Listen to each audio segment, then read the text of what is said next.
नमस्कार शेतकरी बंधूंनो, तुमच्याही शेतात अशा प्रकारे पाने पिवळी पडली आहेत का व जास्त प्रमाणात फुलगळ होत आहे का?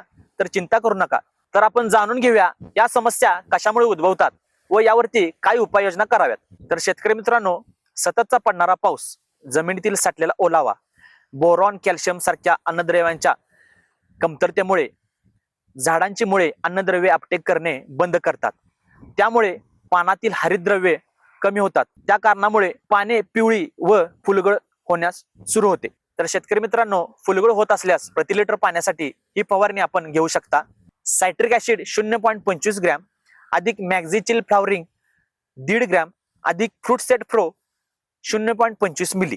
पाने पिवळी पडली असल्यास प्रति लिटर पाण्यासाठी पुढील फवारणी: सायट्रिक ऍसिड 0.25 ग्रॅम अधिक मायक्रोवेट गोल्ड 1.5 ग्रॅम अधिक फ्रूटफुल 1.5 मिली. त्यामध्ये सिलिकॉन बेस्ड स्टिकर स्प्रेडर असलेले मॅक्झिसिलोनॉल 0.25 मिली असा स्प्रे शेतकरी मित्रांनो आपण घेऊ शकता. तर शेतकरी मित्रांनो, अशाच काही समस्या असतील तर कमेंट करा. धन्यवाद.